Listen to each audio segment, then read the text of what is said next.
ಹೆಂಗದೀರಿ? ಆರಾಮದೀರಿ? ನಾನು ಈಗ ವ್ಲಾಗ್ ಶುರು ಮಾಡಕತ್ತೀನಿ. ಇವತ್ತು ನಾನು ರುಟೀನ್ ಅಂತ ಏನು ಶೇರ್ ಮಾಡ್ಕೊಳಕತ್ತಿಲ್ಲ. ನಾವು ಟ್ರಿಪ್ ಹೋಗಿದ್ವಲ್ಲ, ಟ್ರಿಪ್ ಹೋದಾಗ ಕಮೆಂಟ್ ಹಾಕಿದ್ರು ಮತ್ತು ಪರ್ಸನಲ್ ಆಗಿ ಸಹಿತ ಕೇಳಿದ್ರು.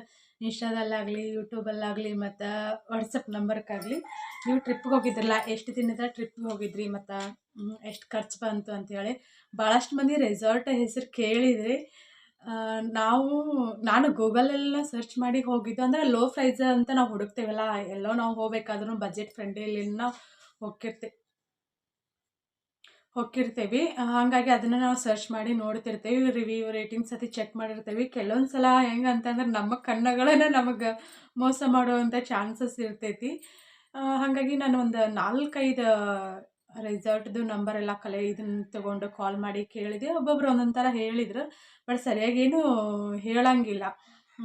ನಾವು ಫಸ್ಟ್ ನನಗೆ ಅಲ್ಲೇ ಅಲ್ಲಿ ದಾಂಡೇಲಿಗೆ ಹೋದಿಂದ ಗೊತ್ತಾತು ನಾವು ಮೋಸ ಹೋದ್ವಿ ಅಂತೇಳಿ. ರೆಸಾರ್ಟ್ ಹೆಸರು ನಾನು ಮೆನ್ಷನ್ ಮಾಡಕ್ಕೆ ಹೋಗಂಗಿಲ್ಲ. ಮೆನ್ಷನ್ ಮಾಡಿದ್ರೆ ಮತ್ತು ಕೆಲವರ ಪ್ರಮೋಷನ್ ಅಂತ ಅನ್ಕೋಬೋದಾ, ಅದಕ್ಕೋಸ್ಕರ ನಾನು ಮೆನ್ಷನ್ ಮಾಡಕ್ಕೆ ಹೋಗಂಗಿಲ್ಲ. ಮತ್ತು ನೀವು ಯಾರಾದರೂ ದಾಂಡೇಲಿಗೆ ಹೋಗ್ಬೇಕಂತ ಅನ್ನೋರಿದ್ರಂದ್ರೆ, ದಾಂಡೇಲಿ ಆಗಲಿ ಅಥವಾ ಎಲ್ಲೋ ಆಗಲಿ, ನೀವು ಗೂಗಲಲ್ಲಿ ಸರ್ಚ್ ಮಾಡಿ ರಿವ್ಯೂಸ್, ರೇಟಿಂಗ್ಸ್ ಎಲ್ಲ ಚೆಕ್ ಮಾಡಿ ನೀವು ಏನು ಆನ್ಲೈನ್ ಬುಕ್ಕಿಂಗ್ ಮಾಡ್ತಿರಲ್ಲ, ಬಟ್ ಹುಷಾರಾಗಿನ ಬುಕ್ಕಿಂಗ್ ಮಾಡಿರಿ. ಅಲ್ಲಿ ಏನಿರ್ತೈತೆ ಅಂತಂದ್ರೆ, ಈ ರೆಸಾರ್ಟ್ ಅಂತಂದ್ರೆ ಕೆಲವೊಂದು ಆ್ಯಕ್ಟಿವಿಟೀಸ್ ಎಲ್ಲ ಇನ್ಕ್ಲೂಡ್ ಇರ್ತಾವೆ, ಫುಡ್ ಇನ್ಕ್ಲೂಡ್ ಇರ್ತೈತಿ ಅಂತ ಕೊಟ್ಟಿರ್ತಾರೆ. ನೀವು ಕಾಲ್ ಮಾಡಿದಾಗ ಫಸ್ಟ್ ಏನು ಕೇಳ್ಬೇಕಂತಂದ್ರೆ, ಟೀ, ಕಾಫಿ ಐತಿ ಕೊಡ್ತಾರೆ. ಅದನ್ನು 2 ಟೈಮ್ ಕೊಡ್ತಾರೆ, ಬೇಕಂದ್ರೆ 3 ಟೈಮ್ ಕೊಡ್ತಾರೆ, ಏನು ಮಾಡ್ತಾರೆ ಗೊತ್ತಿಲ್ಲ. ನಾವು 2 ಟೈಮ್ ಕುಡಿಯೋದು. ಪರ್ ಡೇ ಇಷ್ಟಂತ ಇರ್ತೈತೆ. ಪರ್ ಡೇ 2000, ಕಪಲ್ ಆದರೆ 2000, 2500 ಹೀಗೆಲ್ಲ. ಅಲ್ಲಿ ಹೆಂಗಂತಂದ್ರೆ ಅಲ್ಲಿ ಬಿಸ್ನೆಸ್ಸನ್ನು ಅದೆಲ್ಲ. ಈಗ ಈ ಸಣ್ಣ ಸಣ್ಣ ಗದ್ದೆಗಳು, ಭತ್ತದ ಗದ್ದೆಗಳು ಇರ್ತಾವಲ್ಲ, ಅಲ್ಲಿ ರೆಸಾರ್ಟ್ ಅಲ್ಲಿ ಕಟ್ಟಿಸ್ಕೊಂಡು ಇದನ್ನ ಮಾಡ್ಕೊಂಡು ಮಾಡಿರ್ತಾರೆ. ಯಾಕಂದ್ರೆ ಅದು ಬಿಸ್ನೆಸ್ ಅವ್ರದ್ದು. ಅದು ತಪ್ಪಂತ ಹೇಳೋಕ್ಕಾಗಂಗಿಲ್ಲ. ಬಿಸ್ನೆಸ್ ಮೈಂಡಲ್ಲಿ ನೋಡಿದರೆ ಅದು ಓಕೆ, ತಪ್ಪಂತ ಹೇಳಂಗಿಲ್ಲ. ಬಟ್ ನಾವು ಮಿಡ್ಲ್ ಕ್ಲಾಸ್ ಫ್ಯಾಮ್ಲಿಯವ್ರಿಗೆ ಹೋದಾಗ ಹೆಂಗಂತಂದ್ರೆ ಅದು ಅಮೌಂಟ್ ಆಗಲಿ ಹೆವಿ ಅಂತ ಅನಿಸ್ತೈತಿ. ಅಲ್ಲಿ ಕಪಲ್ ಇರ್ತೈತಿ, ಮತ್ತು ಫ್ಯಾಮ್ಲಿ ಪ್ಯಾಕೇಜ್ ಇರ್ತೈತಿ, ಫ್ರೆಂಡ್ಸ್ ಪ್ಯಾಕೇಜ್ ಇರ್ತೈತಿ. ಕೆಲವೊಂದು ನಾನು ಹೇಳೋದೇನಂತಂದ್ರೆ, ಇನ್ಸ್ಟಾಗ್ರಾಮ್ ಆಗಲಿ, ಯೂಟ್ಯೂಬಲ್ಲಾಗಲಿ, ನೀವು ಬೇರೆ ಫೇಸ್ಬುಕ್ಕಲ್ಲಾಗಲಿ ಎಲ್ಲೋ ಯಾರೋ ಪ್ರಮೋಷನ್ ಮಾಡಿದ್ದನ್ನು ನೋಡಿ ಹೋಗಕ್ಕೆ ಹೋಗ್ಬೇಡ್ರಿ. ಅಲ್ಲಿ ಹೇಳಿದಂಗನ ಎಲ್ಲನೂ ಇರ್ತೈತಂತಲ್ಲ. ಮತ್ತು ಕೆಲವೊಂದು ಇರಂಗಿಲ್ಲ ಅಂತಲೂ ಹೇಳೋಕ್ಕಾಗಂಗಿಲ್ಲ. ಕೆಲವೊಂದು ಕಡೆ ನಮಗೆಲ್ಲ ರೀತಿಯಿಂದನೂ ಅನುಕೂಲ ಸಿಗ್ಬೋದು, ಕೆಲವೊಂದು ಕಡೆ ಸಿಗದೇನೂ ಇರ್ಬೋದು. ಹಾಗಾಗಿ ಆದಷ್ಟು ನೀವು ಏನೋ ನಮ್ಗೆ ಯೂಟ್ಯೂಬ್ ನೋಡಿ ಹೋಗೋದ್ರಿಂದ ಕೆಲವೊಂದು ಕಡೆ ಇಲ್ಲ ಡಿಸ್ಕೌಂಟ್ ಇರ್ತೈತಿ, ಇರಂಗಿಲ್ಲ ಅಂತಲ್ಲ. ಬಟ್ ಅದಕ್ಕಿಂತ ನೀವು ಜಾಸ್ತಿ ನೀವು ಇನ್ನೂ ಕೇಳಿದಾಗ ನಿಮ್ಗೆ ಇನ್ನೂ ಕಡಿಮೆ ರೇಟಲ್ಲೆಲ್ಲ ಸಿಗ್ತಿರ್ತೈತಿ. ಕೆಲವರ ಕರೆಕ್ಟಾಗಿ ಪ್ರೈಸನ್ನು ಮೆನ್ಷನ್ ಮಾಡಿರ್ತಾರೆ. ಇನ್ನು ಕೆಲವ್ರು ಏನು ಮಾಡ್ತಾರಂತಂದ್ರೆ, ಇಲ್ಲ ಬಾರ್ಗಿನ್ ಮಾಡ್ತಾರಲ್ಲ ಅಂಥೇಳಿ ರೇಟನ್ನು ಜಾಸ್ತಿ ಇಟ್ಬಿಟ್ಟಿರ್ತಾರೆ. ಹಾಗಾಗಿ ನೀವು ನೋಡಿ ಮಾತಾಡಿ ಕೇಳ್ಕೊಂಡಿಲ್ಲ ನಾವು ಇಷ್ಟಲ್ಲೇ ಬರ್ತೀವಿ ಅಂತ ಹೇಳಿದರೆ ನಿಮ್ಗಿನ್ನೂ ಕಡಿಮೆ ಎಲ್ಲ ಸಿಗ್ಬೋದು. ಆ್ಯಕ್ಟಿವಿಟೀಸ್ ಅಂತಂದ್ರೆ ಲೈಕ್ ರಿವರ್ದು ಹೇಳ್ತೀನಿ ನಾನು. ಕಯಾಕಿಂಗ್, ಬೋಟಿಂಗ್ ಅಷ್ಟೇ ಇರ್ತೈತಿ, ರಾಫ್ಟಿಂಗ್ ಇರಂಗಿಲ್ಲ. ಕೆಲವೊಂದು ಹೆವಿ ಏನು ವಾಟರ್ದು ರಿವರ್ ಆ್ಯಕ್ಟಿವಿಟೀಸ್ ಏನು ಬರ್ತಾವಲ್ಲ ಅವು ಇರಂಗಿಲ್ಲ. ಮತ್ತು ಅಲ್ಲಿ ಕ್ರೊಕೊಡೈಲ್ ಪಾರ್ಕ್ ಅಂತ ಇರ್ತೈತಿ. ಹೊಳ್ಳಿ ಅಲ್ಲಿ ಬ್ಯಾಡ್ಮಿಂಟನ್, ಸೈಕ್ಲಿಂಗ್ ಅದು ಇದು ಹಿಂಗೆ ಏನೇನು ಕೊಟ್ಟಿರ್ತಾರಲ್ಲ. ನಮಗೆ ಒಂದು ದಿನದಾಗ ಹೋಗೋದು ಹೆಂಗಂತಂದ್ರೆ, ಚೆಕ್-ಇನ್ ಟೈಮ್ 11 ಗಂಟೆ, ಚೆಕ್ಔಟ್ ಟೈಮ್ 10 ಗಂಟೆ ಇರ್ತೈತಿ. ಒಂದು ದಿನದಾಗ ಎಲ್ಲ ಆ್ಯಕ್ಟಿವಿಟೀಸನ್ನು ನಮ್ಗೆ ಮುಗಿಸ್ಕೊಳಕ್ಕಂತೂ ಆಗಂಗಿಲ್ಲ. ಕೆಲವ್ರು ಲೇಜಿ ಇದ್ದಾರೆ, ಇಲ್ಲ ನಾವು ಅದನ್ನೆಲ್ಲ ಕಂಪ್ಲೀಟ್ ಮಾಡ್ಕೋಬೇಕು ಅನ್ನೋರು ಇದ್ರಂದ್ರೆ, ಬೇಸರ ಆದ್ರೂ ಆ ಬೇಸರನ ಅಲ್ಲೇ ಒತ್ತಿಟ್ಟು ಅದನ್ನು ಆ್ಯಕ್ಟಿವಿಟೀಸ್ ಎಲ್ಲ ಮಾಡಿ ಎಂಜಾಯ್ ಮಾಡಿ ಬರ್ತಾರೆ. ಇನ್ನು ಅಯ್ಯೋ ಈಗ ಬಂದೀವಿ ಸ್ವಲ್ಪ ರೆಸ್ಟ್ ಮಾಡೋಣ ಹಂಗೆ ಹಿಂಗೆ ಅಂತೀವಿ. ನಾವು ರೂಮಲ್ಲೆಲ್ಲ ಟೈಮ್ ಸ್ಪೆಂಡ್ ಮಾಡಿ ರೂಮಲ್ಲೇ ಟೈಮ್ ಕಳೆದ್ವಿ ಅಂದ್ರೆ ನಮ್ಗೆ ಯಾವ ಆ್ಯಕ್ಟಿವಿಟೀಸನ್ನೂ ಅಲ್ಲಿ ಕಂಪ್ಲೀಟ್ ಮಾಡೋಕೆ ಆಗಂಗಿಲ್ಲ. ಹಾಗಾಗಿ ನಾನು ಹೇಳಿದ್ದೆ, ಫಸ್ಟ್ ನೀವು ಕಾಲ್ ಮಾಡಿದಾಗ ಕೇಳಬೇಕಾಗಿರೋದು ಎಷ್ಟು ಕಪಲ್ದು ಹೆಂಗೆ ಮತ್ತು ಫ್ಯಾಮ್ಲಿದು ಫ್ರೆಂಡ್ಸ್ದು ಪ್ಯಾಕೇಜ್ ಹೆಂಗಂತ ಕೇಳ್ತೀರಿ. ಆಮ್ಯಾಗ ಊಟ ಎಲ್ಲ ಇನ್ಕ್ಲೂಡ್ ಇರ್ತೈತೆ ಅಂತ ಕೇಳ್ತೀರಿ. ಊಟದಲ್ಲಿ ಮೇಯ್ನ್ ನೀವು ಜಾಸ್ತಿ ಏನಂತಂದ್ರೆ ನಮ್ಗೆ ಅದು ಸಿಗ್ಬೋದು, ವೆಜ್ ಆಗಲಿ ನಾನ್ ವೆಜ್ ಆಗಲಿ ಅಷ್ಟೊಂದು ವೆರೈಟಿ ಸಿಗ್ಬೋದು, ಇಷ್ಟೊಂದು ವೆರೈಟಿ ಸಿಗ್ಬೋದು ಅಂತ ನಿಮ್ಮ ಥಿಂಕಿಂಗ್ ಏನಿರ್ತೈತಲ್ಲ ಅದನ್ನೆಲ್ಲನೂ ಕೇಳ್ಬೋದು. ಅವ್ರನ್ನ ಚಾರ್ಟ್ ಕಳಿಸ್ತಾರೆ. ಅಲ್ಲಿ ಏನಿರ್ತೈತೆ ಅಂತಂದ್ರೆ, ಊಟದಲ್ಲಿ ಮುಂಜಾನೆ ನಾಷ್ಟಕ್ಕೆ ಏನಾದರೂ ನಮ್ಗೆ ಸಿಕ್ಕಿದ್ದ ಬ್ರೆಡ್ ಜಾಮ್ ಮತ್ತು ಉಪ್ಪಿಟ್ಟು ಅವಲಕ್ಕಿ ಇಷ್ಟು ಸಿಕ್ಕಿದ್ದು. ಒಂದೊಂದು ದಿನ ಒಂದೊಂದು ಥರ ಮಾಡ್ತಾರಂತೆ, ಚೇಂಜಸ್ ಇರ್ತೈತೆ ಅಂತ. ಇಡ್ಲಿ ದೋಸೆ ಹಿಂಗೆ ಏನಾದರೂ ಮಾಡ್ಬೋದು. ಮತ್ತು ಬೇರೆ ಬೇರೆ ಡಿಫ್ರೆಂಟ್ ಏನು ಸಿಗಂಗಿಲ್ಲ. ಮಧ್ಯಾಹ್ನ ಊಟಕ್ಕೆ ನಮಗೆ ಸಿಕ್ಕಿದ್ದು ಚಪಾತಿ, ರೈಸ್, ಸಾಂಬಾರು ಮತ್ತು ವೆಜ್ ಕುರ್ಮಾ. ವೆಜ್ ಕುರ್ಮಾ ಇಷ್ಟಿತ್ತು. ಉಪ್ಪಿನಕಾಯಿ ಇರ್ತೈತಿ, ಸಲಾಡ್ ಇರ್ತೈತಿ, ಹಪ್ಪಳ ಇರ್ತೈತಿ, ಇಷ್ಟಿತ್ತು. ರಾತ್ರಿ ಊಟಕ್ಕೆ ನಾವು ವೆಜ್ ಆದ್ರೆ ವೆಜ್, ನಾನ್ ವೆಜ್ ಆದ್ರೆ ನಾನ್ ವೆಜ್ಜಲ್ಲಿ ಏನಿರ್ತೈತೆ ಅಂತಂದ್ರೆ ನಾವು ತಿಂದಿದ್ದು ನಾನ್ ವೆಜ್ ಅಲ್ಲ. ನಾನ್ ವೆಜ್ಜಲ್ಲಿ ನಾವು ಅಂದ್ಕೊಂಡಿದ್ವಿ ಕಬಾಬು, ಚಿಕನ್ ಡ್ರೈ ಹಿಂಗೆಲ್ಲ. ಯಾಕಂದ್ರೆ ನಾವು ಜಾಸ್ತಿ ಅಮೌಂಟ್ ಕೊಟ್ಟಾಗ ನಮ್ಗೆ ಏನು ಜಾಸ್ತಿ ನಮ್ಗೆ ಇಲ್ಲ ಅದು ಇರ್ಬೋದು ಇದು ಇರ್ಬೋದು ಅಂತ ನಾವು ಥಿಂಕ್ ಮಾಡ್ತಿರ್ತೇವೆ. ಬಟ್ ಹಂಗೇನು ಇರಂಗಿಲ್ಲ ಅಲ್ಲಿ ಊಟದಲ್ಲಿ. ಚಿಕನ್ ಕರಿ ಅಷ್ಟಿತ್ತು. ಚಿಕನ್ ಕರಿ, ಚಿಕನ್ ಗ್ರೇವಿ ಮತ್ತು ಚಪಾತಿ, ಜೀರಾ ರೈಸ್ ಓಕೆ ಅನ್ನೋಂಗಿತ್ತು. ಅಡುಗೆ ಚಲೋ ಆಗಿತ್ತು, ಓಕೆ. ಬಟ್ ಯಾಕಂದ್ರೆ ನಾವು ಮನ್ಯಾಗ ಮಾಡಿದ ಮಸಾಲೆ ಹಾಕಿ ನಾವೇನು ಮಾಡಿರ್ತಾರಲ್ಲ, ಇಲ್ಲೊಂಥರ ರುಚಿ ಬೇರೆ ಕೊಡತ್ತಿರ್ತೈತಿ, ಅದೊಂಥರ ರುಚಿ ಬೇರೆ ಇರ್ತೈತಿ. ಇಷ್ಟ ಇತ್ತು. ಅದನ್ನ ಬಿಟ್ರೆ ನಮ್ಗೆ ಮತ್ತು ಏನು ಎಗ್ ಅದ್ರೊಳಗೆ ಸಿಗಂಗಿಲ್ಲ, ಮಟನ್ದೊಳಗೆ ಸಿಗಂಗಿಲ್ಲ, ಏನು ಸಿಗಂಗಿಲ್ಲ. ಬಟ್ ಚಿಕನ್ ಅಂದರೆ ಚಿಕನ್ದೊಳಗೆ ಅಷ್ಟೇ. ಅಂದ್ರೆ ನಾನ್ ವೆಜಿಟೇರಿಯನ್ದೊಳಗೆ ಏನು ಸಿಗ್ತೈತೆ ಅಂತಂದ್ರೆ ಬರೀ ಇದಷ್ಟೇ ಸಿಗ್ತೈತಿ ನಮ್ಗೆ. ಚಿಕನ್ ಕಬಾಬ್ ಆಗಲಿ ಅಥವಾ ಎಗ್ ಬಿರಿಯಾನಿ ಆಗಲಿ, ಚಿಕನ್ ಬಿರಿಯಾನಿ ಆಗಲಿ, ಚಿಕನ್ 65 ಆಗಲಿ, ಮತ್ತು pepper chicken, chilli chicken, tandoori chicken, ಅದು ಇದು ಏನು ಕಲ್ಪನೆ ಮಾಡ್ಕೊಳಕ್ಕೆ ಹೋಗ್ಬೇಡ್ರಿ. ಅದು ಯಾವುದೂ ಇರೋಂಗಿಲ್ಲ. ನಾವು ಹೋಗಿರೋ ರೆಸಾರ್ಟಲ್ಲಿ ಅದು ಯಾವುದೂ ಇರಲಿಲ್ಲ. ಮತ್ತು ನಾನು ಇನ್ನೊಂದು ನಾನು ಈ ವಿಡಿಯೋ ಮಾಡಬೇಕಾದ್ರೆ ನಾನೇನು ಕೆಲವೊಂದಿಷ್ಟು ನಂಬರ್ನ ಕಲೆಕ್ಟ್ ಮಾಡ್ಕೊಂಡಿದ್ನಿಲ್ಲ, ಅಲ್ಲಿ ಕಾಲ್ ಮಾಡಿ ಈಗ ಹೋಗಿ ಬಂದಿಂದ ಕಾಲ್ ಮಾಡಿ ಏನೇನು ಸಿಗ್ತೈತಿ ಊಟದಲ್ಲಿ ಅಂತೆಲ್ಲನೂ ವಿಚಾರಿಸ್ಕೊಂಡೆ ನಿಮ್ಮ ಜೊತೆ ಶೇರ್ ಮಾಡಕತ್ತೀನಿ. ಬೇರೆ ಕಡೆನೂ ಸೇಮ್ ಈಗ ನಾನೇನು ಹೇಳಿದ್ನಲ್ಲ ಇಷ್ಟ. ನಮ್ಗೆ chicken kebab, chicken biryani, chilli chicken, pepper chicken, chicken dry ಇದು ಯಾವುದಾದ್ರೂ ಇದ್ರಲ್ಲಿ ಬೇಕಂತಂದ್ರೆ ಎಕ್ಸ್ಟ್ರಾ ನಾವೇನದು ಬೇರೆ ಎಕ್ಸ್ಟ್ರಾ ದುಡ್ಡು ಕೊಡಬೇಕಾಕೈತಿ. ಅದು ಹೆಂಗಿರ್ತೈತಿ ನೋಡ, ಅಷ್ಟು ದುಡ್ಡು ಕೊಟ್ಟ ನಾವು ತಿನ್ಬೇಕು. ಅಷ್ಟು ಬಿಟ್ರೆ ಮತ್ತು ಅದರೊಳಗೇನು ಇನ್ಕ್ಲೂಡ್ ಇರೋಂಗಿಲ್ಲ. ಅಷ್ಟೇ ಊಟಕ್ಕೆ ರಾತ್ರಿ. ಅಷ್ಟು ಬಿಟ್ರೆ ಮತ್ತೇನು ಇರೋಂಗಿಲ್ಲ. ಮತ್ತು ಅಲ್ಲೇ ಸ್ವಿಮ್ಮಿಂಗ್ ಸಾರಿ ನಮ್ಮ ಮನೆಯವ್ರು ಬಂದ್ರೆ ನಾನು ಬಿಸಿ ಚಪಾತಿ ಅವ್ರಿಗೆ ಏನು ಮಾಡಿಕೊಟ್ರ ಅದಂತ ಹೇಳಿ ನಾನು ಚಪಾತಿ ಮಾಡಲಿಲ್ಲ, ಪಲ್ಯ ಒಂದು ಮಾಡಿಟ್ನಿ. ಅವ್ರ ಪಾಪ 4 ಗಂಟೆಗೆ ಹೋಗಿದ್ದೆ ನೀರು ಹರ್ಸಕ್ಕೆ. ಇಷ್ಟ ಇರ್ತೈತಿ. ಹಾಗಾಗಿ ನಾನು ರೆಫರ್ ಮಾಡೋಕ್ಕೆ ಹೋಗಲಿಲ್ಲ. ರೆಸಾರ್ಟ್ ಹೆಸರು ಹೇಳಕ್ಕೆ ಹೋಗಂಗಿಲ್ಲ ನಾನು. ನಿಮ್ಗೆ ಇಷ್ಟ ಆದ್ರೆ ನೀವು ಮೊದಲು ಎಲ್ಲನೂ ಕಾಲ್ ಮಾಡಿ ಎಲ್ಲ ಡೀಟೇಲ್ಸ್ನು ಕಲೆಕ್ಟ್ ಮಾಡ್ಕೊಂಡು ಹೋಗ್ರಿ. ಅಲ್ಲಿ ಇನ್ನೊಂದು ಏನಂತಂದ್ರೆ ರೆಸಾರ್ಟ್ಗೆ ನಾವು ರಿವರ್ ಆ್ಯಕ್ಟಿವಿಟೀಸ್ ಆಡೋಕೆ ಏನು ಹೋಗ್ಬೇಕಲ್ಲ, 15 ಕಿಲೋಮೀಟರ್ ಡಿಸ್ಟೆನ್ಸ್ ಇರ್ತೈತಿ. ಅಲ್ಲಿ ಓನ್ ಕಾರ್ ಇರ್ಬೇಕು. ನಾವು ರೆಸಾರ್ಟ್ ಇಂದ ಅಲ್ಲಿ ನಾವು ಹೋಗಿದ್ದು ಸೂಪಾ ಡ್ಯಾಮ್ ಅಂತ ಹೇಳಿದ್ರು. ಬಟ್ ಅದು ಸೂಪಾ ಡ್ಯಾಮ್ ಅಲ್ಲ ಅಂತ ಅಲ್ಲಿರೋರು ನನ್ನ ಸಬ್ಸ್ಕ್ರೈಬರ್ ಒಬ್ರು ಹೇಳಿದ್ರು. ಇಲ್ಲ ಸೂಪಾ ಡ್ಯಾಮ್ ಅಲ್ಲ ಅಂತಂದ್ರೆ ಅದು ಇನ್ನೂ ಗೊತ್ತಿಲ್ಲ ನನಗೆ. ಸೂಪಾ ಡ್ಯಾಮ್ ಮುಂದೆ ಎಲ್ಲೋ ಇತ್ತು ಅಂತ ಹೇಳಂತಂದ್ರೆ ಅಲ್ಲಿ ಆಣೆಕಟ್ಟತಿ ಏನೋ ಇತ್ತಂತ ಅನಿಸ್ತೈತಿ. ಅವ್ರ ಫೋಟೋನು ಶೇರ್ ಮಾಡಿದ್ದಾರೆ ನನಗೆ. ಸೂಪಾ ಡ್ಯಾಮ್ ಅಂತ ಹೇಳಿದ್ರು. ಅಲ್ಲೇ ಕೆಲವೊಂದಿಷ್ಟು ಪ್ರದೇಶನ ನಮ್ದು ಅಂತ ಇದನ್ನು ಮಾಡ್ಕೊಂಡು ಇಟ್ಕೊಂಡಿರ್ತಾರೆ ಅವ್ರು. ಅಲ್ಲಷ್ಟೇ ಆ್ಯಕ್ಟಿವಿಟೀಸ್ ಆಡ್ತಾರೆ. ಸಾಕಷ್ಟು ಅದಾವೆ ಅಲ್ಲೇ ಒಂದ ಅಂತಲ್ಲ. ನಾವು ಯಾವ್ಯಾವ ರೆಸಾರ್ಟ್ಗೆ ಹೋಗಿರ್ತೀವಿ ಆ ರೆಸಾರ್ಟ್ ಥ್ರೂ ಅಲ್ಲಿರ್ತಾವೆ. ಕಯಾಕಿಂಗ್ ನಾವು ಅಲ್ಲೇ ಡೈರೆಕ್ಟ್ ರಿವರ್ ಆ್ಯಕ್ಟಿವಿಟೀಸ್ಗೆ ಹೋಗಿ ಮಾಡಿದ್ರಿಂದ 100 ರೂಪಾಯಿ ಐತಿ. ಬೋಟಿಂಗ್ದ 300 ಏನೋ ಐತಿ. ರಾಫ್ಟಿಂಗ್ ಮತ್ತು ಸ್ವಲ್ಪ ಜಾಸ್ತಿ ಇರ್ಬೋದು ಅಂತ ಅನಿಸ್ತೈತಿ. ಹೀಗೆಲ್ಲ ರೊಕ್ಕದವ. ನಾವು ಏನು ಮಾಡ್ಬೇಕಂತಂದ್ರೆ ನಮ್ದು ಓನ್ ಕಾರ್ ಇರ್ಬೇಕು. ನಾವು ಇಲ್ಲಿಂದ ನಾವೇ ಹೋಗ್ಬೇಕು. ಅಲ್ಲಿ ಜಸ್ಟ್ ಒಂದು ಚೀಟಿ ಬರ್ದು ಕೊಡ್ತಾರೆ ಅವರು. ಅದನ್ನು ಹೋಗಿ ನಾವು ತೋರಿಸಿದ್ವಿ ಅಂದ್ರೆ ಅಲ್ಲೇ ಇನ್ಕ್ಲೂಡ್ ಇರ್ತೈತಿಲ್ಲ, ಅಲ್ಲೇನು ರೊಕ್ಕ ತೊಗೊಳಂಗಿಲ್ಲ. ನಾವು ರೆಸಾರ್ಟ್ ಥ್ರೂ ಹೋದ್ರೆ ಮತ್ತು ನಾವು ಸಪ್ರೇಟನ್ನ ಹೋದ್ರೆ ನಾವು ಅಲ್ಲಿ ಯಾವ್ಯಾವ್ದು ನಮ್ಗೆ ಆಡಬೇಕನ್ನೋ ಇಂಟ್ರೆಸ್ಟ್ ಇರ್ತೈತಿಲ್ಲ ಅದನ್ನು ನಾವು ರೊಕ್ಕ ಕೊಟ್ಟು ಇದನ್ನು ಮಾಡ್ಬೋದು. ನಂಗೆ ನಮ್ಮ ಮನೆಯವ್ರು ಬ್ರೆಡ್ ಜಾಮ್ ತಿನ್ನಾಕತ್ತಾರ. ಅವ್ರು ಬ್ರೆಡ್ ಜಾಮ್ ಅಂದ್ರೆ ಇಷ್ಟ ಅಂತ. ನಾನು ಫಸ್ಟ್ ಟೈಮ್ ಅಲ್ಲಿ ತಿಂದಿದ್ದೆ. ನನಗೆ ಒಂದ್ಸಲನೂ ತಿಂದಿರ್ಕೇನೆ ಇಲ್ಲ. ಹಾಗಾಗಿ ನಿನ್ನೆ ಏನೋ ಮೊನ್ನೆ ಬ್ರೆಡ್ಡು ಮತ್ತು ಜಾಮ್ ತೊಗೊಂಡು ತಿನ್ನಾಕತ್ತಾರ. ರೊಟ್ಟಿ ಪಲ್ಯ ತಿಂದಾಗ ಆಗಿಲ್ಲ ಏನು ತಿಂದ್ರು ನಮಗೆ. ನನಗೆ ಎಲ್ಲಿ ಲಾಸ್ ಅಂತ ಅನ್ನಿಸ್ತಂದ್ರೆ ನಾವು 15 ಕಿಲೋಮೀಟರ್ ರೆಸಾರ್ಟಿಂದ ಬಂದು ರೂಮಲ್ಲಿ ಉಳ್ಕೊಂಡು ಮತ್ತು ಅವಾಗಲೇ ಹೋಗ್ಬೇಕು. ಟೈಮ್ ಇರೋಂಗಿಲ್ಲ. 5 ಗಂಟೆಗೆ ಅಂತಂದ್ರೆ 5 ಗಂಟೆ ಅಂತ ಅನಿಸ್ತದೆ. 5 ಗಂಟೆ ಸಾಯಂಕಾಲ 5 ಗಂಟೆ ಅಂದ್ರೆ ರಿವರ್ ಆ್ಯಕ್ಟಿವಿಟೀಸ್ ಎಲ್ಲ ಕ್ಲೋಸ್ ಅಂತ.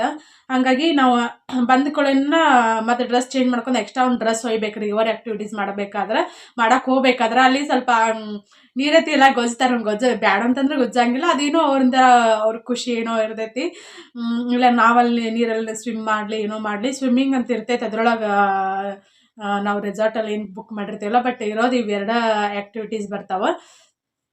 15 ಕಿಲೋಮೀಟ್ರ್ ನಾವು ಹೋಗ್ಬೇಕು. ಹೋಗಿ ವಾಪಸ್ ಮತ್ತು 15 ಕಿಲೋಮೀಟ್ರ್ ನಾವು ಎಲ್ಲಿಗೆ ಬರ್ಬೇಕು ಹೇಳ್ರಿ, ಒಂದು ಹೊತ್ತಿನ ಊಟಕ್ಕಾಗಿ ನಾವು ಮತ್ತು ವಾಪಸ್ ಅದೇ ರೆಸಾರ್ಟ್ಗೆ ಬರ್ಬೇಕು. ನಂಗೆ ಅಲ್ಲಿ ಲಾಸ್ ಆತಂದು 30 ಕಿಲೋಮೀಟರ್. ಯಾಕಂದ್ರೆ ನಾವು ಇಲ್ಲೇ ಆಲ್ರೆಡಿ ನಾವು ಜಾಸ್ತಿ ಅಮೌಂಟ್ ಕೊಟ್ಟಿರ್ತೇವೆ. ನಮ್ದು ಎಷ್ಟಂದ 1350 ರೂಪಾಯಿ ಏನೋ ಬಿತ್ತು. ನನಗೆ ಸಿಕ್ಕಾಪಟ್ಟಿ ಬೇಜಾರೈತಿ. ಆಮೇಲೆ ಅವ್ರು ಇದನ್ನು ಕಳಿಸಿದ್ರು 1200 ರೂಪಾಯಿನೋ ಹೇಳಿದ್ರು.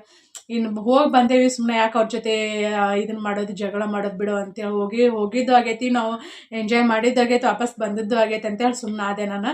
ಅವ್ರ ಪ್ಯಾಕೇಜ್ ಇದನ್ನು ಕಳಿಸಿದ್ದೆ ನನಗೆ ವಾಟ್ಸಪ್ ಮತ್ತು ಇಲ್ಲ ಒಂದು ಇನ್ಸ್ಟಾಗ್ರಾಮಲ್ಲಿ ಹಾಕ್ರಿ ಅಂಥೇಳಿ ನಾನು ಇನ್ಸ್ಟಾಗ್ರಾಮಲ್ಲಿ ನಾನು ಜಸ್ಟ್ ಇಂಟ್ರೆಸ್ಟ್ ಇದ್ರೆ ಅಂತಷ್ಟು ಟೈಪ್ ಮಾಡಿ ಹಾಕಿ ನನ್ನಲ್ಲಿ ಪ್ರಮೋಷನ್ ಗಿಮೋಷನ್ ಅಂತ ಏನೂ ಅಲ್ಲ. ಯಾರಾದರೂ ಇನ್ಸ್ಟಾಗ್ರಾಮಲ್ಲಿ ನೋಡಿದ್ರೆ ಮತ್ತು ಇಲ್ಲ ಮತ್ತು ಇನ್ಸ್ಟಾಗ್ರಾಮಲ್ಲಿ ನೀವು ಮೆನ್ಷನ್ ಮಾಡಿರಲಿಲ್ಲ ಡೀಟೇಲ್ಸ್ ಎಲ್ಲನೂ ಅಂತ ಅನ್ನಕ್ಕೆ ಹೋಗ್ಬೇಡ್ರಿ.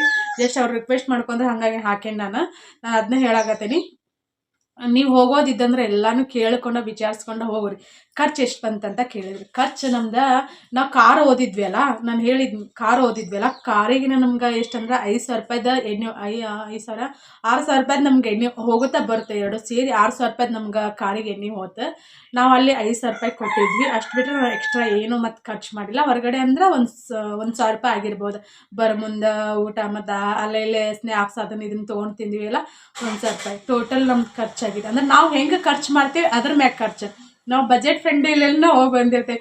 ನಾವು ಹೋಗ್ಬೇಕಾದ್ರೆ ಚುರ್ಮರಿ ಖಾರ ಹಚ್ಕೊಂಡಿದ್ನಿ ಮತ್ತು ಬುತ್ತಿನೂ ಸಹಿತ ಓದಿದ್ ನಾನು.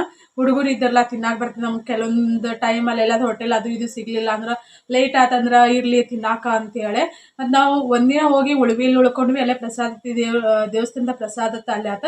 ನೆಕ್ಸ್ಟ್ ಡೇ ಇಲ್ಲಿ ಏನಂತಂದ್ರೆ ಮುಂಜಾನೆ ನಾಷ್ಟ ಇರಂಗಿಲ್ಲ. ಹೋದ ಖುಷಿ ನಾವು ಟೀ ಕುಡಿದ್ವಿ. ಟೀ ಕುಡ್ದಾರನ್ನ ಮಧ್ಯಾಹ್ನ ಊಟ ಮುಗಿಸ್ಕೊಂಡು ರಿವರ್ ಆ್ಯಕ್ಟಿವಿಟೀಸ್ ಮಾಡೋಕೆ ಹೋದ್ವಿ. ರಿವರ್ ಆ್ಯಕ್ಟಿವಿಟೀಸ್ ಎಲ್ಲ ಮುಗಿಸ್ಕೊಂಡು ಅಲ್ಲೆಲ್ಲ ಫೋಟೋಶೂಟ್ ಎಲ್ಲ ತಕ್ಕೊಂಡು ಆಮ್ಯಾಗ ವಾಪಸ್ ಬಂದು ರಾತ್ರಿ ಊಟನ ಅಲ್ಲಿ ಮಾಡಿದ್ವಿ. ಮತ್ತು ನೆಕ್ಸ್ಟ್ ದಿನ ನಾವು ಈ ಕಡೆ ಊರಿಗೆ ಬಂದ್ವಿ. ಬರಬೇಕಾದ್ರೆ ಹಾದಿಯಲ್ಲಿ ಖರ್ಚು ಅಷ್ಟೇ. ನೀವು ಎಲ್ಲಾದರೂ ನಮ್ಮ ಕಡೆ ಹೆಂಗಂದ್ರೆ ನಾವು ಉತ್ತರ ಕರ್ನಾಟಕ ಮಂದಿ ಹೆಂಗೆ ಹೋಗ್ಬೇಕು, ಎಲ್ಲರೂ ಟ್ರಿಪ್ ಹೋಗ್ಬೇಕಂತಂದ್ರೆ ನಾವು ಮೊದಲು ಊಟದಿಂದ ನೋಡ್ತೇವೆ. ಯಾಕಂದ್ರೆ ಊಟನೂ ಅಷ್ಟೇ ಮುಖ್ಯ ಅಲ್ಲ. ನಾವು ಅಲ್ಲೆಲ್ಲ ಹೋಗಿ ಅಡ್ಡಾಡಿ ಎಂಜಾಯ್ ಮಾಡ್ತೇವೆ ಅಂತಂದ್ರೆ ಅಷ್ಟೇ ನಾವು ಎನರ್ಜಿಯಾಗಿರ್ಬೇಕು. ಊಟ ಟೈಮ್ ಟು ಟೈಮ್ ಹೊಟ್ಟೆಗೆ ಊಟ ಹೋಗಿರ್ಬೇಕು, ಕೈಕಾಲ್ದಾಗ ಶಕ್ತಿ ಇರ್ಬೇಕು. ಹಾಗಾಗಿ ಸಾಕಷ್ಟು ಸ್ನ್ಯಾಕ್ಸ್ನೆಲ್ಲ ಮಾಡ್ಕೊಂಡು ಹೋಗ್ತೀವಿ. ನಾವು ರೊಟ್ಟಿನೂ ಸಹಿತ ಓದಿದ್ನಿ. ಮಾದ್ಲಿ ಓದಿದ್ನಿ, ರೊಟ್ಟಿನೂ ಓದಿದ್ನಿ, ಚಟ್ನಿ ಖಾರ ಎಲ್ಲನೂ ಓದಿದ್ನಿ. ಬಟ್ ಅದನ್ನೇನು ತಿನ್ನೋಕ್ಕಾಗಲಿಲ್ಲ. ಇನ್ನೊಂದು ಹೇಳಿದ್ರೆ ನಾವಲ್ಲಿ ಇದನ್ನ ಅನ್ನ ಮತ್ತು ಪಲ್ಯತಿ ಹಾಕಿದ್ವಲ್ಲ ದನಗಳಿಗೆ, ಅದನ್ನ ಆಮ್ಯಾಗ ನಾನು ಲೆಹಂಗಾ ಹಾಕ್ಕೊಂಡಿದ್ನಿ. ಅದನ್ನು ಫುಲ್ ಎಲ್ಲ ಎಣ್ಣೆ ಮುನಿಬಿಟ್ಟಿದ್ದವು. ನಾನು ಅವಾಗ ನೀವು ನೋಡಿರ್ಬೋದು ಆ ವಿಡಿಯೋ. ಭಾಳಷ್ಟು ಮಂದಿ ಹೇಳಿದಿರಿ ನನಗೆ, ತಪ್ಪಲ್ಲ ನೀವು ಹೇಳಿದ್ದೆ. ನಾನು ಅದು ನೆಗೆಟಿವ್ ಆಗಿ ಅಂತ ಹೇಳಕತ್ತಿಲ್ಲ. ಅಲ್ಲೇ ಅವೆಲ್ಲ ಬಂದು, ಯಾಕಂದ್ರೆ ನಮ್ಮ ದನಗಳಾದ್ರೆ ನಮ್ಗೆ ಹಾಯ್ತಾ ಬಿಡ್ತಾವೆ, ಕೆಲವೊಂದೆಲ್ಲ ಹಾಯ್ತಿರ್ತಾವೆ, ಹೆದ್ರಿಗೆ ಬರ್ತೈತಿ. ಹಾಗಾಗಿ ನಾನು ಅಲ್ಲೇ ಹೋಗೋದೆ. ನಾನು ನಿಕಟ ಆಮ್ಯಾಗ ಹಾಲಿನ ತೊಗೊಂಬಂದೆ. ನಾನು ಇನ್ನೊಂದು ಏನಂತಂದ್ರೆ ಈಗ ಬೇರೆ ಕಂಟ್ರಿಲೆಲ್ಲ ಇರೋಂಗೆ ಅಲ್ಲೆಲ್ಲ ಡಸ್ಟ್ಬಿನ್ ಐತಿ ಇದ್ರೆ ಇನ್ನೂ ಚಲೋ. ಬಟ್ ನಾವು ಹೋದಲ್ಲೆಲ್ಲ ನಾವಾಗ ಗಲೀಜು ಮಾಡಿ ಬರಬಾರ್ದು. ನಾನು ಸಾಕಷ್ಟು ಸಲ ಹೇಳಿನಿ ನಾವಾಗ ಗಲೀಜು ಮಾಡಿ ಬರಬಾರ್ದು. ಆಮ್ಯಾಗ ನಾವು ಹಾಲಿನ ತೊಗೊಂಬಂದ್ವಿ. ನಾವು ತೊಗೊಂಬಂದು ಡಸ್ಟ್ಬಿನ್ ಇರ್ತೈತಿಲ್ಲ ಅಲ್ಲಿ ಡಸ್ಟ್ಬಿನಲ್ಲಿ ಹಾಕಿದ್ವಿ. ಬಟ್ ಅದನ್ನು ವಿಡಿಯೋ ಮಾಡಿಲ್ಲ. ಹಂಗಾಗಿ ಎಲ್ಲರಿಗೂ ಏನು ಅನಿಸ್ತಾ ನಾನು ರಿಪ್ಲೈ ಸಹಿತ ಮಾಡೇನಿಲ್ಲ. ತೊಗೊಂಬಂದಿವಿ ಆಮ್ಯಾಗ ಬೇರೆ ಕಡೆ ಹಾಕಿದ್ವಿ ಅಂತ ಹೇಳಿದೆ ನಾನು. ಯಾಕಂದ್ರೆ ನಾವು ಸೋಷಿಯಲ್ ಮೀಡಿಯಾದಲ್ಲಿ ಇರ್ತೇವೆ ಅಂತಂದಿಂದ ನಾವು ಒಂದು ಅವೇರ್ನೆಸ್ ಮೂಡಿಸ್ಬೇಕಾಕೈತಿ. ಅದನ್ನ ಬಿಟ್ಟು ನಾವಾಗ ಗಲೀಜು ಮಾಡಿ ಬರೋದು ಅನ್ನೋ ವಿಡಿಯೋದಲ್ಲಿ ತೋರಿಸಿದಾರೆ, ಅದು ಎಲ್ಲರಿಗೆ ಹಂಗೆ ಸ್ಪ್ರೆಡ್ ಆಗಿರ್ತೈತಿ. ಅದು ನನಗೆ ಅರ್ಥ ಆಯ್ತು. ಖುಷಿ ಆಯ್ತು ಎಲ್ಲರೂ ಅದನ್ನ ಹೇಳಿದ್ರು. ಬಟ್ ಅದೊಂದು ಕ್ಲಾರಿಟಿ ಕೊಡಬೇಕಿತ್ತು. ಅದೊಂದು ಕ್ಲಾರಿಟಿ ಸಿಕ್ತು ಅಂತ ಅನ್ಕೋತೇನೆ ನಾನು. ಎಲ್ಲರೂ ಖುಷಿ ಪಟ್ಟರು. ನಾನು ಹಾಕೊಂಡಿರೋ ಡ್ರೆಸ್ಸಿಗಾಗಲಿ, ನಾವು ಹೋಗಿ ಎಂಜಾಯ್ ಮಾಡಿ ಬಂದಿರೋದಕ್ಕಾಗಲಿ. ಇನ್ನೊಂದು ನಾನು ಲೆಹಂಗಾ ಹಾಕ್ಕೊಂಡಿದ್ನಿಲ್ಲ, ಲೆಹಂಗಾ ಹೆಂಗಂತಂದ್ರೆ ಅದು ಸ್ಲೀವ್ಲೆಸ್. ನಾವು ಆರ್ಡರ್ ಮಾಡ್ಬೇಕಾದ್ರೆ ಸ್ಲೀವ್ಲೆಸ್ ಐತೆ ಅಂತ ನಮ್ಗೆ ಗೊತ್ತಿರಲಿಲ್ಲ. ಯಾಕಂದ್ರೆ ಇಲ್ಲಿ ಬಂದಿದ್ದು ಗೊತ್ತಾಯ್ತದೆ ಸ್ಲೀವ್ಲೆಸ್ ಅಂತೇಳಿ. ಅದಕ್ಕೆ ದುಪ್ಪಟ್ಟ ಕೊಟ್ಟಿಲ್ಲ ಲೆಹಂಗಾಕ್ಕೆ. ಇತ್ತೋ ಏನೋ ಎಲ್ಲಿ ಮಿಸ್ ಆಗೈತೆ ಅಂತ ಗೊತ್ತಿಲ್ಲ. ಒಟ್ಟಲ್ಲಿ ಎಲ್ಲಿ ದುಪ್ಪಟ್ಟನ ಕಾಣಿಸಲ್ತದ. ಸ್ಲೀವ್ಲೆಸ್ ಇದ್ದಿದ್ದದು ಒಂದು ಸೈಡ್ ಉದ್ದಿತ್ತು ಅಂತ ಅನಿಸ್ತೈತೆ. ನಾನು ಏನು ಮಾಡಿದ್ನಿ ಅಂದರೆ ಅದನ್ನು ಕಟ್ ಮಾಡಿ ಒಂದು ಕಡೆ ಸ್ಲೀವ್ ಹಚ್ಚಿದೆ. ನಾನು ಸ್ಲೀವ್ ಹಚ್ಚಿನಲ್ಲಿ ಹಿಂದೆ ಕ್ರಾಸ್ ಮ್ಯಾಗ ಬಂದೈತೆ ಅದು ಬ್ಯಾಕ್ ನೆಕ್ ಡಿಸೈನ್. ಹಂಗಾಗಿ ಒಡ್ನಿನೂ ಸಹಿತ ಹಾಕೊಂಡೆ ನಾನು. ಅದು ಲೆಹಂಗಾ ಅಂದ್ರೆ ಬ್ಲೌಸ್ ಬೇರೆ ಇರ್ತೈತಿ, ಲೆಹಂಗಾ ಬೇರೆ ಇರ್ತೈತಿ. ಇಲ್ಲಿ ಹಾಕೊಂಡಾಗ ನಮ್ಗೆ ಹೊಟ್ಟೆ ಕಾಣಿಸ್ತೈತಿ. ಅದಕ್ಕೊಬ್ಬರು ಹೆಂಗೆ ಕಮೆಂಟ್ ಹಾಕ್ಯಾರ ಅಂತಂದ್ರೆ ಮನುಷ್ಯತ್ವ ಅನ್ನೋದು ಮನುಷ್ಯರಲ್ಲಿ ಎಷ್ಟು ಸತ್ತೋಗೈತಿ ನೋಡ್ರಿ. ಏನೋ ಬ್ರೆಸ್ಟ್ ಕ್ಯಾನ್ಸರ್ ಬರ್ತೈತಿ ನಿನಗೆ ಅಂತೇಳಿ ದೇವರ ಒಂದು ಹೆಣ್ಣಾಗಿ ಸೃಷ್ಟಿ ಮಾಡ್ಯಾನಂತ ಅಂದಿಂದ ಎದೆ ಅನ್ನೋದ ಬ್ರೆಸ್ಟ್ ಅನ್ನೋದ ಕೆಲವ್ರಿಗೆ ಹೆಂಗಂತಂದ್ರೆ ಜಾಸ್ತಿ ಇರ್ತೈತಿ, ಇನ್ನು ಕೆಲವ್ರಿಗೆ ಬ್ರೆಸ್ಟ್ ಸೈಜ್ ಕಡಿಮೆ ಇರ್ತೈತಿ. ಹಾಗಾಗಿ ಅದನ್ನೇನೋ ಹಾಕೋತಾರ, ಏನೋ ಎಂಜಾಯ್ ಮಾಡೋಕೆ ಹೋಗಿರ್ತಾರ ಅಂತಂದಿಂದ ಕ್ಯಾನ್ಸರ್ ಬರಲಿ ಅಂತ ಅನ್ನೋವಂಥ ಮನಸ್ಥಿತಿ ನಿಮ್ದೈತೆ ಅಂತಂದಿಂದ ನಾನು ಏನು ಮಾಡೋಕ್ಕಾಗಿಲ್ಲ. ನಮ್ಮ ಮನೆಯವ್ರು ಯಾವಾಗಲೂ ಹೇಳ್ತಿರ್ತಾರ, ನಾನು ಏನಾದರೂ ಅಂದಾಗ ಪಕ್ಕದ ಮನೆಯವರು ತಿಮ್ಮ ಸಾಯ್ಲಿ ಅಂಥೇಳಿ ಒಬ್ರು ಹೇಳ್ತಿರ್ತಾರಂತ. ಅಂದ್ರೆ ಪಕ್ಕದ ಮನೆ ತಿಮ್ಮ ಸಾಯ್ಲಿ ಅಂತ ಒಬ್ರು ಹೇಳ್ತಿರ್ತಾರಂತ. ಅವ್ರ ಮನೆಯಲ್ಲಿ ಅವ್ರ ತಮ್ಮನ ಸತ್ತಂತ. ಹಾಗಾಗಿ ಕಾಯಿಲೆ ಅನ್ನೋದು ಹೇಳಿ ಕೇಳಿ ಯಾರಿಗೂ ಬರಂಗಿಲ್ಲ. ನೀವು ಹೇಳಿರಿ ಅಂತೇಳಿ ನಂಗೆ ಬ್ರೆಸ್ಟ್ ಕ್ಯಾನ್ಸರ್ ಬರಂಗಿಲ್ಲ. ನೀವು ಹೇಳಿರ್ಲಿಲ್ಲ ಅಂತಂದ್ರೆ ನನಗೆ ಅದು ಬರ್ತೈತೆ ಅಂತನೂ ಇಲ್ಲ. ನಮಗೆ ಗೊತ್ತಿಲ್ಲ. ನಾವು ಹುಟ್ಟಿದಾಗನ ನಮ್ಮ ಹಣೆ ಬರಹದಲ್ಲಿ ಹಿಂಗೆ ಆಗಬೇಕು, ಹಿಂಗೆ ಇಲ್ಲ ಅನ್ನೋದನ್ನ ಆ ಬ್ರಹ್ಮ ಗೀಚ್ ಕಳಿಸಿರ್ತಾನ. ಅದಕ್ಕೆ ನೀವು ಕೆಟ್ಟದಾಗಿ ಮಾತಾಡಿ ನಿಮ್ಮ ಪಾಪನ ನೀವು ಜಾಸ್ತಿ ಮಾಡ್ಕೊಳಕ್ಕೆ ಹೋಗ್ಬೇಡ್ರಿ ಅಂತ ಹೇಳ್ತೀನಿ. ಅದು ಕಾಯಿಲೆ ವಿಷಯದಲ್ಲಿ ಮಾತಾಡಬಾರ್ದು, ಯಾರಿಗೋ ಆಗಲಿ ಮಾತಾಡಕ್ಕೆ ಹೋಗ್ಬಾರ್ದು. ಮಾತಾಡಿ ನಿಮ್ಮ ಮನುಷ್ಯತ್ವನ, ನಿಮ್ಮ ಮಾನವೀಯತೆಯನ್ನು ನೀವು ಕಳ್ಕೊಳಕ್ಕೆ ಹೋಗ್ಬೇಡ್ರಿ. ನಾನು ಯಾವುದೋ ಒಂದು ಡ್ರೆಸ್ ಹಾಕೊಂಡ್ರೆ ನನಗೆ ಖುಷಿ ಕೊಡ್ತೈತಿ. ಹಾಗಾಗಿ ನನಗೋಸ್ಕರ ನಾನು ಖುಷಿಯಾಗಿರಾಕಂತೇಳಿ ನಾನು ಡ್ರೆಸ್ಸನ್ನು ಹಾಕೋತೀನಿ. ಓಕೆ, ಮಿಸ್ ಕಲರ್ ಚಲೋ ಆತ. ಹಾಗಾಗಿ ಎಷ್ಟೊಂದೆಲ್ಲ ಚೀಪ್ ಮೆಂಟಾಲಿಟಿ ಇರ್ತೈತಿ. ಹೆಂಗೆಲ್ಲ ಥಿಂಕ್ ಮಾಡ್ತಾರೆ, ಹೆಂಗೆಲ್ಲ ಚೀಪಾಗಿ ಮಾತಾಡ್ತಾರೆ. ಮನುಷ್ಯತ್ವ ಅನ್ನೋದನ್ನು ಮರೆತು ಯಾಕೆ ಬದುಕ್ತೀರಿ ಅಂತ ನಾನು ಹೇಳೋದು. ಆಲ್ಮೋಸ್ಟ್ ಎಲ್ಲರೂ ಪಾಸಿಟಿವಾಗಿ ಕಮೆಂಟ್ ಕೊಟ್ಟಿರಿ, ಎಂಜಾಯ್ ಮಾಡಿ ಇರೋದೊಂದು ಲೈಫ್. ನಾನು ಯಾವಾಗಲೂ ಹೇಳೋದು, ಇರೋದೊಂದು ಲೈಫ್, ಈ ಕ್ಷಣ ನನ್ನದು. ನೆಕ್ಸ್ಟ್ ನಾನು ಇರ್ತೀನಿ ಇಲ್ಲ ಅಂತ ಗೊತ್ತಿರಂಗಿಲ್ಲ. ಎಂಜಾಯ್ ಮಾಡೋಕೆ ಹೋಗಿರ್ತೇವೆ, ಎಂಜಾಯ್ ಮಾಡಿದ್ವಿ ಬಂದೀವಿ ನಾವು. ಹಂಗಂತೇಳಿ ಕೆಲವ್ರು ಹೆಂಗೆಲ್ಲ ಕಮೆಂಟ್ ಹಾಕ್ಯಾರ ಅಂತಂದ್ರೆ, ರುಕ್ಮಿಣಿ ನಮ್ಗೆ ಆ ಭಾಗ್ಯ ಇಲ್ಲ, ನೀನಾದರೂ ಹೋಗಿ ಎಂಜಾಯ್ ಮಾಡಿ ಬಂದಿಲ್ಲ, ನಿನ್ನ ನೋಡಿ ನಾವು ಖುಷಿ ಪಟ್ವಿ ಅಂತೇಳಿ. ಇದು ಮನುಷ್ಯತ್ವ ಅಂತಂದ್ರೆ. ಅದನ್ನು ಬಿಟ್ಟು ನಾವು ಯಾವುದೋ ಒಂದು ಡ್ರೆಸ್ನ ಹಾಕೊಂಡಾಗ ಬ್ರೆಸ್ಟ್ ಸೈಜ್ ಜಾಸ್ತಿ ಕಂಡಾಗ ನಿಮ್ಗೆ ಬ್ರೆಸ್ಟ್ ಕ್ಯಾನ್ಸರ್ ಬರ್ತೈತಿ ಅಂತ ಕಮೆಂಟ್ ಹಾಕ್ತಿರಲ್ಲ. ನಿಮ್ಮಂಥ ಮನಸ್ಥಿತಿ ಇರೋರನ್ನ ಭಗವಂತ ಏನಂತ ಮಾತಾಡಿಸ್ತಾನಂತ ಗೊತ್ತಿಲ್ಲ ನನಗೆ. ಅದಕ್ಕೂ ದೇವರ ಕಾರಣ ಅಂತ ಅನ್ಕೋತೆ ನಾನು. ಅದನ್ನ ಹೇಳೋದು, ಯಾರಿಗೋ ಒಂದು ಏನೋ ಕೆಟ್ಟದಾಗಲಿ, ಕೆಟ್ಟದ್ದು ಆಗಬೇಕು ಅಂತಂದ್ರೆ ಅಕಸ್ಮಾತ್ ನನಗೆ ಅದೇನೋ ಆಯಿತು ಅಂತ ಅಂದ್ಕೊಳ್ಳಿ, ನಿಮ್ಗೆ ಏನು ಸಿಗ್ತೈತಿ? ನಿಮ್ಗೆ ಎಷ್ಟು ಖುಷಿ ಸಿಗ್ಬೋದು ಹೇಳ್ರಿ? ಒಂದಿನ ಖುಷಿ ಪಡ್ಬೋದು, 2 ದಿನ ಖುಷಿ ಪಡ್ಬೋದು, 3 ದಿನ ಪಡ್ಬೋದು. ಅದನ್ನ ಬಿಟ್ಟರೆ ನೆಕ್ಸ್ಟ್ ಡೇ ಖುಷಿ ಪಡೋಕ್ಕಾಗ್ತೈತೆನ? ಅದನ್ನೇ ಹೇಳೋದು, ಕಮೆಂಟ್ ಹಾಕ್ಬೇಕಾದ್ರೆ 1000 ಸಲ ಯೋಚನೆ ಮಾಡಿ ಕಮೆಂಟ್ ಹಾಕ್ರಿ. ನನಗೇನೋ ಕೆಟ್ಟದಾಕೈತೆ ಅಂತಂದ್ರೆ ನೀವು ಖುಷಿ ಪಡ್ತೀರಂತಂದ್ರೆ ನಿಮ್ಮಂಥ ವಿಕೃತ ಮನಸ್ಸು ಬೇರೆ ಯಾರ್ದು ಇರೋಕ್ಕಿಲ್ಲ ಅಂತ ನಾನು ಹೇಳ್ತೀನಿ. ನಾವೆಲ್ಲ ಹೋಗ್ಬೇಕಾದ್ರೆ ಬಜೆಟ್ ಫ್ರೆಂಡ್ಲಿಯಲ್ಲಿನ ಹೋಗಿರ್ತೀವಿ. ನಾವು ಎಷ್ಟು ಖರ್ಚು ಮಾಡ್ತೀವಲ್ಲ ಅಷ್ಟು ನಮ್ಮ ಕಾರಿಗಿನ್ನ ಜಾಸ್ತಿ ಎಣ್ಣೆ ಹಾಕಿಸ್ಬೇಕಾಕೈತಿ. ನಮ್ಮದು ಪೆಟ್ರೋಲ್ ಕಾರ್ ಅದ. ಅಲ್ಲಿ ಜಾಸ್ತಿ ನಮ್ಗೆ ಏನಕ್ಕೈತೆ ಅಂದ್ರೆ ರೊಕ್ಕ ಜಾಸ್ತಿ ಹೋಗ್ತೈತಿ. ಹಾಗಾಗಿ ನೀವೇನೋ ಹೋಗ್ಬೇಕೆಲ್ಲ ಹೋಗ್ಬೇಕಾದ್ರೂ ಪ್ಲ್ಯಾನ್ ಮಾಡ್ಕೊಂಡು ಹೋಗ್ರಿ. ಆದಷ್ಟು ನಾನು ಯಾವಾಗಲೂ ಹೇಳೋದು, ಮಕ್ಕಳಾದರೂ ಕರ್ಕೊಂಡು ಹೋಗಲಿ ಅಥವಾ ದೊಡ್ಡ ದೊಡ್ಡ ಫ್ರೆಂಡ್ಸ್ ಅಂತಾದರೂ ಹೋದ್ರೂ ಏನಾದರೂ ಸ್ವಲ್ಪ ಸ್ನ್ಯಾಕ್ಸ್ ಅಂತ ಮಾಡಿ ಇಟ್ಕೊಂಡು ಹೋಗಿ. ನಾವು ಹೊರಗಡೆ ಈ ಮಸಾಲೆ ಶೇಂಗಾ ಒಂದು ಮಾಡೋಕ್ಕಿಲ್ಲ. ನಮ್ಮ ಮನೆಯವರೆಲ್ಲ ಹೋಗ್ಬೇಕಾದ್ರೆ ಮಸಾಲೆ ಶೇಂಗಾ ಅಂದ್ರೆ ಅವ್ರಿಗೆ ಇಷ್ಟ. ಡ್ರೈ ಮಾಡ್ಬೇಕಾದ್ರೆ, ಹಿಂಗೆ ಏನಾದ್ರು ಜರ್ನಿ ಮಾಡಬೇಕಾದ್ರೆ ಅವ್ರಿಗೆ ಏನಾದರೂ ತಿನ್ನೋದಂತಂದ್ರೆ ಇಷ್ಟ. ಅದನ್ನು ಮಾಡಿರ್ಕಿಲ್ಲನ ಎಲ್ಲೋ ಒಂದು ಕಡೆ ಒಂದು ಎಷ್ಟೊಂದು 20 ರೂಪಾಯಿ ದಿನ ಶೇಂಗಾ ತೊಗೊಂಡು ಇಷ್ಟೇ ಕೊಟ್ಟಿರೋರು. ಅಯ್ಯ ಅಂದೆ ಮಾಡಬೇಕಿತ್ತಲ್ಲ ಅಂತ ಬೇಜಾರಾಯ್ತು. ಸುಮ್ಮನೆ ಇಲ್ಲಿ 20 ರೂಪಾಯಿ ಇದಾತಲ್ಲ, ಖರ್ಚಾತಲ್ಲ ಅಂತ ಅನ್ನಿಸ್ತು. ಹಾಗಾಗಿ ನಾವಿನ್ನು ಮತ್ತೆ ನೆಕ್ಸ್ಟ್ ಎಲ್ಲ ಹೋದ್ರೂ ಹಿಂಗೆ ಮನ್ಯಾಗ ಏನಾದರೂ ಮಾಡ್ಕೊಂಡು ಹೋಗ್ತೇವೆ.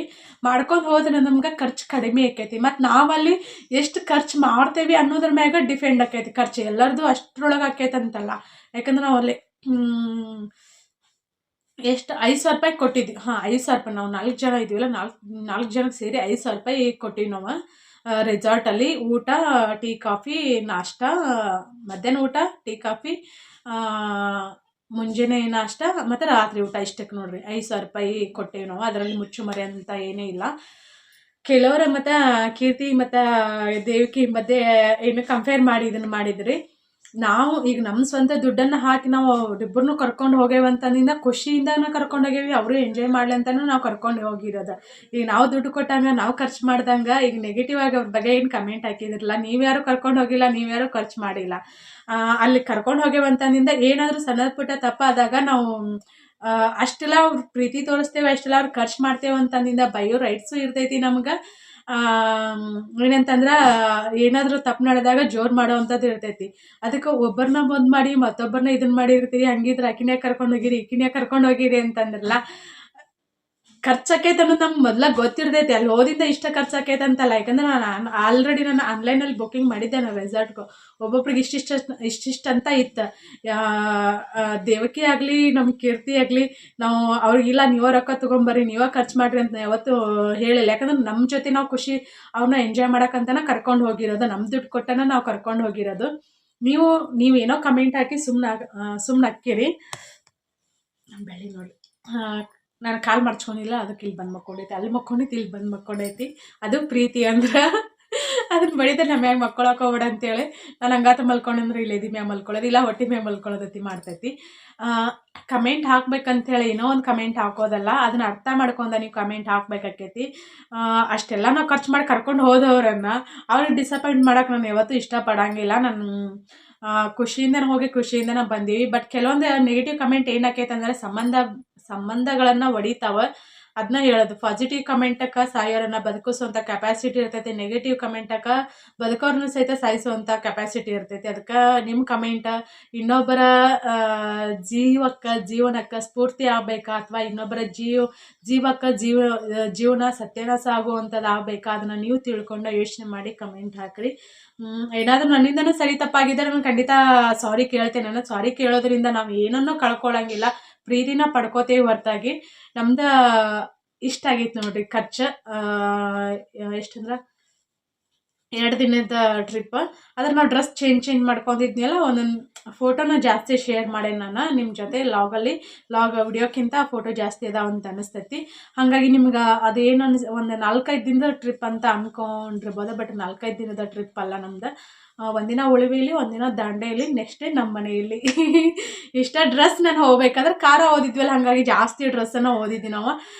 ಒಂದೊಂದು ಲಾಗಿಗೆ ಒಂದೊಂದು ಡ್ರೆಸ್ ಇರಲಿ ಅಂತೇಳಿ. ಯಾಕಂದ್ರೆ ನಿಮಗೂ ನೋಡೋರಿಗೂ ಬೋರ್ ಆಗಬಾರ್ದು. ಒಂದೇ ಡ್ರೆಸ್ಸಲ್ಲಿ ಯಾವಾಗಲೂ ಇನ್ನೊಂದು ನೈಟಿಲೇ ನೋಡಿ ಸಿಕ್ಕಾಪಟ್ಟಿ ರುಕ್ಮಿಣಿ ಡ್ರೆಸ್ ಚೇಂಜ್ ಮಾಡು ಬೇರೆ ನೈಟಿ ತಗೋ ಅಂತೀರಿ. ಹಾಗಾಗಿ ಹೊರಗಡೆ ಹೋದಾಗಾದ್ರೂ ನನ್ನ ಬೇರೆ ಥರ ಡ್ರೆಸ್ ಹಾಕೊಂಡಿರೋದು ಡೈಲಿ ಒಂದು ಲಾಗ್ ನಾನು ನೋಡಿ ನೀವು ಖುಷಿ ಪಡಲಿ ಅಂತೇಳಿ ನಾನು ಭಾಳಷ್ಟು ಡ್ರೆಸ್ ತೊಗೊಂಡು ಹೋಗಿದ್ದೆ. ಅವ್ನು ಒಗಿಬೇಕಾದ್ರೆ ಒಬ್ರು ಕಮೆಂಟ್ ಹಾಕಿದ್ರು ನೋಡಿ, ಅಕ್ಕ ನೀವು ಒಂದೇ ದಿನ ಯಾಕೆ ಹೋಗಿ ಹಾಕತ್ತೀರಿ, ಮತ್ತೊಬ್ರು ವಾಷಿಂಗ್ ಮಿಷಿನ್ ತಗೋರಿ ಅಂತಂದ್ರೆ ಇದು ಮನುಷ್ಯತ್ವ, ಇದು ಮಾನವೀಯತೆ ಅಂತಂದ್ರೆ ಆ ಥರ ಕಮೆಂಟ್ ಹಾಕಿದಾಗ ಖುಷಿ ಆಕೈತಿ.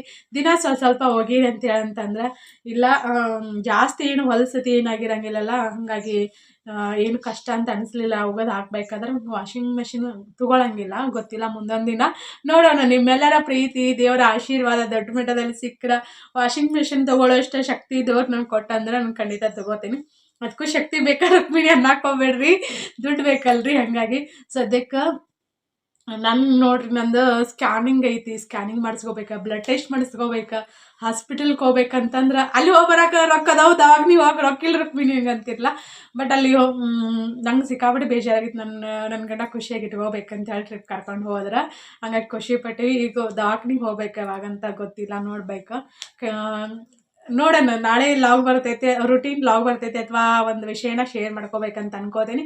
ಅದೇ ಬರ್ತೈತೆ ಅಂತ ಗೊತ್ತಿಲ್ಲ, ನೋಡೋಣ ಅಂತ ಏನಕ್ಕೈತಿ. ನಾನು ಮತ್ತೆ ನೆಕ್ಸ್ಟ್ ಲಾಗಲ್ಲಿ ಸಿಗ್ತೀನಿ. ವಿಡಿಯೋ ಬಹುಶಃ ಲೇಟ್ ಆಗ್ಬೋದು. ಈಗ ಟೈಮ್ 12 ಗಂಟೆ ಆಯ್ತಾ, ವಿಡಿಯೋನ ಶೂಟ್ ಮಾಡಿರ್ಕಿಲ್ಲ, ನಾನೀಗ ಶೂಟ್ ಮಾಡಾಕತ್ತೀನಿ. ಇನ್ನು ಎಡಿಟಿಂಗ್ ಮಾಡ್ಕೊಂಡು ಅಪ್ಲೋಡ್ ಮಾಡಬೇಕಾದ್ರೆ ನೆಟ್ವರ್ಕನ್ನು ಸರಿಯಾಗಿ ಸಿಗಂಗಿಲ್ಲ ಈ ಟೈಮಲ್ಲಿ. ಇವತ್ತು ಅಮಾವಾಸ್ಯೆ ಒಂದು, ಹಾಗಾಗಿ ನೋಡೋಣ ಅಂತ ಎಷ್ಟೊತ್ತಿಗೆ ಬಂದು ತಲುಪ್ತೈತೆ ಈ ವಿಡಿಯೋ. ನಿಮ್ಗೆ ಎಲ್ಲರೂ ಇಷ್ಟಪಟ್ರಿ, ಖುಷಿ ಆಯ್ತು. ನಾನು ಯಾವಾಗಲೂ ಕೇಳೋದತ್ತ ಪ್ರೀತಿ ವಿಶ್ವಾಸನ ನೀವು ನನಗೆ ಕೊಡ್ರಿ, ನಾನು ಅದೇ ಪ್ರೀತಿ ವಿಶ್ವಾಸನ ನಿಮ್ಗೆ ಕೊಡ್ತೇನೆ, ಉಳಿಸ್ಕೋತೀನಿ ಅಂತ ಹೇಳ್ತೇನೆ. ನನ್ನಿಂದ ಕೆಲವೊಂದು ತಪ್ಪುಗಳು ನಡೆದಾವಿಲ್ಲ ಅಂತಲ್ಲ, ನಾನು ಅದಕ್ಕೆ ಸಾರಿ ಕೇಳ್ತೇನೆ. ನಾನು ಪ್ಲೀಸ್ ಆದಷ್ಟು ವಿಡಿಯೋನ ಲೈಕ್ ಮಾಡಿರಿ, ನಿಮ್ಮ ಫ್ರೆಂಡ್ಸ್ ಫ್ಯಾಮ್ಲಿಯವರಿಗೆ ಶೇರ್ ಮಾಡಿರಿ. ನೀವು ಆದಷ್ಟು ಟ್ರಿಪ್ ಹೋಗೋಕೆ ಟ್ರೈ ಮಾಡಿರಿ. ಯಾರಿಗೆಲ್ಲ ಹೋಗ್ಬೇಕನ್ನೋ ಆಸೆ ಐತಿಲ್ಲ, ನಿಮ್ಮ ಆಸೆ ಆದಷ್ಟು ಲಗೋನೇ ಈಡೇರಲಿ. ಹೋಗಿ ಎಂಜಾಯ್ ಮಾಡಿ ಬರ್ರಿ. ಏನಿಲ್ಲ, ಸತ್ತಾಗ ನಾವು ಏನೂ ಒಯ್ಯಂಗಿಲ್ಲ, ಬಟ್ಟೆ ಸಹಿತ ಬಿಡಂಗಿಲ್ಲ ನಮ್ಗೆ. ಮಣ್ಣು ಮಾಡಬೇಕಾದ್ರೆ ಸುಡಬೇಕಾದ್ರೆ. ಹಾಗಾಗಿ ಎಂಜಾಯ್ ಮಾಡಿರಿ, ಆದಷ್ಟು ಖುಷಿಯಾಗಿರೋಣ, ಎಲ್ಲರೂ ಖುಷಿಯಿಂದ ಬದುಕೋಣ. Thank you. ಬಾಯ್ ಹೇಳಿ, ಬಾಯ್. ನಾವು ಮತ್ತೆ ನೆಕ್ಸ್ಟ್ ಲಾಗಲ್ಲಿ ಸಿಗೋಣ. ಬೆಳ್ಳಿ ಜಲಕ ಮಾಡಿಸಿಲ್ಲ ನಮ್ಮ ಬೆಳ್ಳಿನ. ಒಂದು ತಿಂಗಳಾದ್ಮೇಲೆ ಜಳಕ ಮಾಡಿಸಿಲ್ಲ ಇನ್ನು ಆಗಿಲ್ಲ.